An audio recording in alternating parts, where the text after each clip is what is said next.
Assalamualaikum warahmatullahi wabarakatuh. Nama saya Afifatur Rohmah, NPM 20110051, Prodi Ahwalusasya 1A. Di sini saya akan menjelaskan tentang filsafat hukum. Jadi, filsafat hukum itu mempunyai ruang lingkup pembahasan filsafat hukum. Filsafat itu dibagi menjadi 6. Ada manusia, hukum, ilmu hukum, teori hukum, penelitian hukum, dan Pancasila. Yang pertama kita akan bahas filsafat. Apa sih filsafat itu? Jadi, filsafat itu muncul dari kegiatan berpikir dari awal sampai akhir, yaitu dimulai dari tentang menanyakan sesuatu dan berakhir dengan jawaban atau pertanyaan itu. Namun, demikian filsafat bukanlah jawaban pertanyaan kita, akan tetapi mempersoalkan jawaban yang diberikan. Selanjutnya kita akan bahas tentang arti filsafat. Jadi, arti filsafat juga menurut beberapa filsuf itu ada 6 filsuf yang menyatakan bahwa yang pertama, filsafat adalah himpunan dari segala pengetahuan yang dipakai penyelidikan atau adalah mengenai Tuhan, alam, dan manusia. Itu menurut René Descartes. Yang kedua, ada filsafat adalah suatu upaya yang luar biasa, hebat untuk berpikir dan jelas dan terang. Itu menurut William James. Yang ketiga ada filsafat adalah ilmu tentang segala sesuatu yang menyelidiki yang jelas dan terang. Itu filsafat hukum itu yang ketiga menyelidiki keterangan atau sebab yang sedalam-dalamnya. Itu menurut Poija Wisnatno. Yang keempat ada filsafat atau filsafat sistem kebenaran tentang segala sesuatu yang dipersoalkan sebagai hasil dan berpikir secara radikal, sistem dan universal. Itu Sidi Galbaza. Yang kelima ada filsafat adalah ilmu pengetahuan yang berusaha meraih kebenaran yang asli dan murni. Selain itu, ia juga mengatakan bahwa filsafat adalah penyelidikan tentang sebab-sebab dan asas-asas yang paling akhir dari segala sesuatu yang ada. Itu menurut Plato. Dan yang terakhir ada filsafat adalah ilmu pengetahuan yang senantiasa serupa mencari prinsip-prinsip dan penyebab-penyebab dari realitas yang ada. Itu menurut Aristoteles. Selanjutnya tentang bentuk. Jadi ini objek filsafat itu ada 2 bentuk. Yang pertama, objek material, segala sesuatu yang menjadi masalah atau segala sesuatu yang filsafat sangat luas, yaitu meliputi segala pengetahuan manusia serta segala sesuatu yang ingin diketahui manusia terhadap hakikat Tuhan, dalam hakikat alam dan hakikat manusia. Yang kedua ada objek formal, usaha untuk mencari keterangan secara radikal tentang objek material filsafat, segala sesuatu yang ada dan mungkin tidak ada. Yang selanjutnya ada kegunaan filsafat.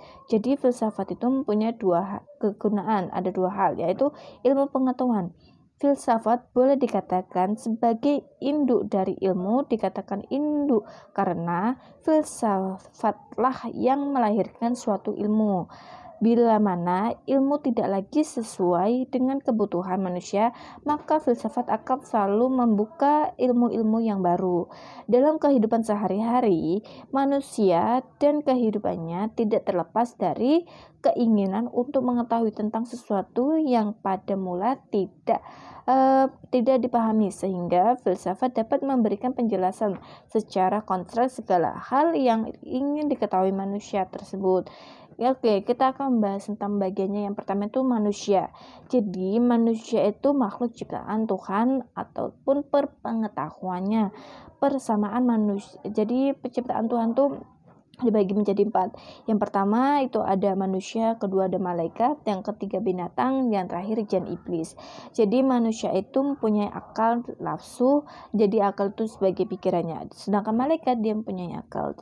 Terus binatang hanya mempunyai nafsu, jin dan iblis itu mempunyai nafsu. Selanjutnya ada sebab manusia berfilsafat. Jadi sebabnya itu ada yang pertama keheranan. dia mempunyai rasa heran sehingga mempunyai rasa ingin tahu. Setelah dia ingin mempunyai rasa ingin tahu, maka dia mencari jawaban. Jawaban itu menjadi pengetahuan. Setelah menjadi pengetahuan, itu menjadi ilmu, dan ilmu itu menjadi teori. Terus keheranan itu menurut filsafat itu intelektual atau kerohanian. Jadi intelektual itu akal dan pikiran, keheranan itu hati dan zikir. Sedangkan rasa ingin tahu dan mencari jawaban itu keragu-ragu dan kesangsiannya. Terus selanjutnya ada sumber perolehan pengetahuan menurut Darmodiharjo. Jadi pengetahuan yang diperoleh berdasarkan indera manusia disebut dengan pengetahuan indera. Sedangkan pengetahuan yang diperoleh dengan metode dan sistem tersebut secara universal disebut dengan pengetahuan ilmuwan atau ilmu. Terus selanjutnya ada pengetahuan yang diperoleh dengan perenungan sampai kepada hakikatnya disebut dengan pengetahuan filsafat. Terus selanjutnya ada pengetahuan yang diperoleh berdasarkan keyakinan atau ajaran disebut dengan pengetahuan mistik. Terus selanjutnya ciri-ciri filsafat. Jadi apakah setiap berpikir itu filsafat mempunyai ciri? Tentu. Jadi ciri-ciri berpikir filsafat itu ada radikal, mendasar. Yang kedua ada universal, menyeluruh. Yang ketiga ada sistem bertahap. Terus yang keempat ada menemukan asas. Yang kelima ada memburu kebenaran, dan yang keenam ada mencari kejelasan, dan yang terakhir ada berpikir rasional logis. Itu menurut Tuhan, alam, dan manusia. Terus selanjutnya ada latar belakang mendorong orang berfilsafat hukum. Jadi ada faktor penyebabnya. Yang pertama itu terdapat pertentangan antara keyakinan agama dengan hukum yang berlaku. Terus selanjutnya ada terdapat pertentangan antara ideologi yang dianut dengan hukum yang dianut. Yang terakhir itu ada terdapat kesangsian tentang sesuatu kebenaran terhadap hukum yang dibuat dan berlaku. Selanjutnya ada terdapat pertentangan antara hukum alam dengan hukum positif. Yang terakhir terdapat pertentangan antara norma Deslen dan empiris Deschamps. Terus selanjutnya kita akan bahas tentang hukum. Jadi apa sih hukum? Hukum itu yang pertama ada hukum lahir disebabkan karena adanya masyarakat. Ubi ulis bliss ownership itu tidak ada hukum tanpa masyarakat. Yang kedua, setiap manusia memiliki kebutuhan dan kepentingan yang berbeda sehingga diperlukan adanya pengaturan. Yang ketiga, ada pengaturan atau hukum berfungsi memberikan suatu perlindungan terhadap masing-masing kepentingan. Dengan demikian diperlukan suatu pedoman atau patokan yang dijadikan norma atau kaidah sosial agar tercipta ketertiban, kemanusiaan, dan kedamaian di tengah-tengah kehidupan masyarakat. Selanjutnya tentang efektivitas hukum atau di masyarakat. Itu mempunyai fungsi-fungsi. Yang pertama sebagai social control, yang kedua ada sebagai instrumen perubahan, yang ketiga ada sebagai pedoman kepastian, yang keempat ada sebagai penyelesaian sengketa, yang terakhir ada sebagai gerakan sosial. Jadi sebagai pedoman kepastian itu mempunyai bagian terdapat kaidah yuridis, sosiologis, dan filosofis. Terdapat penegak hukum yang baik, terus terdapat sarana atau fasilitas yang memadai, yang terakhir kesadaran masyarakat, terus hakikat dan tujuan hukum. Kita akan masuki materi selanjutnya tentang teori. Jadi teori itu adalah hakikat dan tujuan hukum. Yang pertama itu ada etis. Hukum bertujuan untuk mencapai keadilan, itu menurut Aristoteles. Yang kedua ada utilitas. Hukum bertujuan memberikan kebahagiaan dan pada semua orang, itu menurut Jeremy Bentham. Yang ketiga ada positivistik. Hukum bertujuan mewujudkan suatu kepastian, John Oss dan Hans Kelsen. Selanjutnya ada tentang komitatif. Jadi keadilan itu mempunyai mempunyai komunitas. Yang pertama ada keadilan yang berhubungan dengan persamaan yang diterima oleh setiap orang tanpa melihat jasanya, misalnya perlakuan yang sama. Yang kedua ada konversional, keadilan yang mengikat warga negara karena hukum yang diperlakukan oleh penguasa, misalnya perlakuan yang sama di mata hukum. Yang ketiga ada kodrat alam, keadilan dari suatu perbuatan yang dilakukan sesuai dengan apa yang diberikan orang pada kita. Yang keempat ada distributif, keadilan yang diterima berdasarkan jasa yang telah disumbangkan prestasi, misalnya gaji yang diperoleh sesuai pekerjaannya.